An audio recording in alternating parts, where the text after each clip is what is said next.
नमस्कार दोस्तों, आपका स्वागत है और एक न्यू वीडियो में। छत्रपति शिवाजी महाराज की मृत्यु कब और कैसे हुई?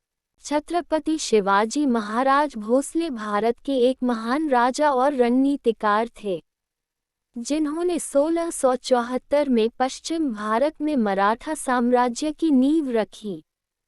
इसके लिए उन्होंने मुगल साम्राज्य के शासक औरंगजेब से लड़ाई की। उनका 1674 में रायगढ़ में राज्याभिषेक हुआ और वे छत्रपति बने।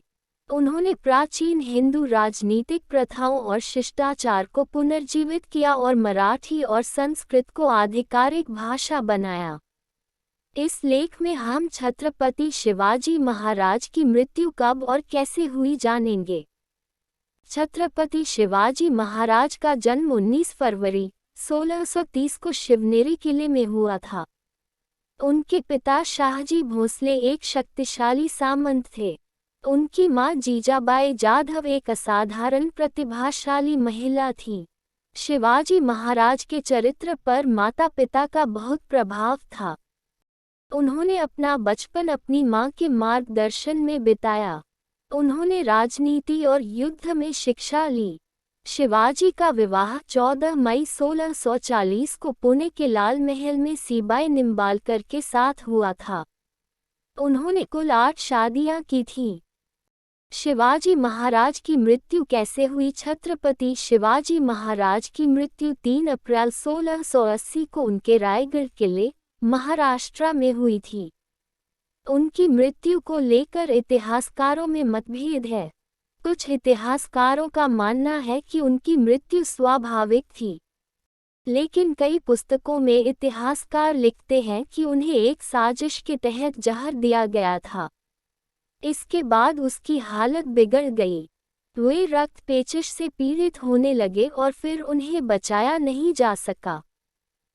1926-27 में जब रायगढ़ किले की खुदाई की गई तो उसमें हड्डियां और अवशेष मिले थे, जिनके बारे में माना जाता था कि ये अवशेष शिवाजी के हैं।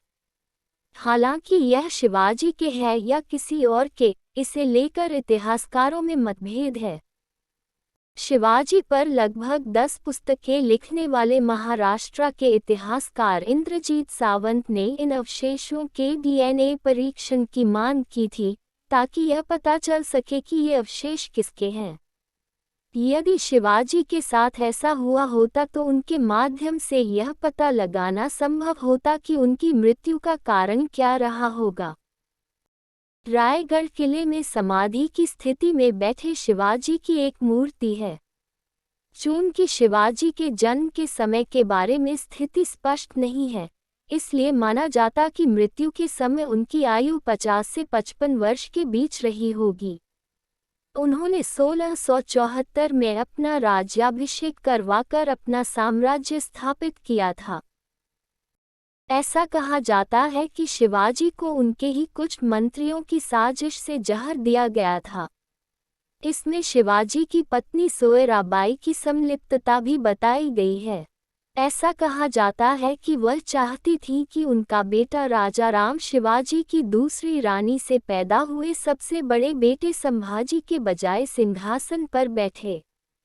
हालांकि उस समय राजाराम की उम्र महज 10 साल थी।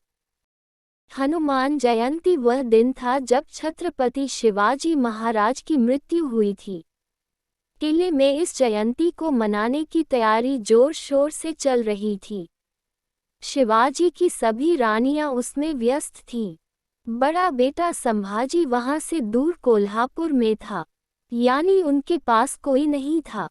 ऐसे में साजिशकर्ताओं को पूरा मौका मिल गया। इसके बाद छत्रपति शिवाजी महाराज की तबीयत बिगड़ गई और उन्हें बचाया नहीं जा सका। छत्रपति शिवाजी महाराज की मृत्यु के बाद चीजें नाटकीय रूप से बदलने लगीं।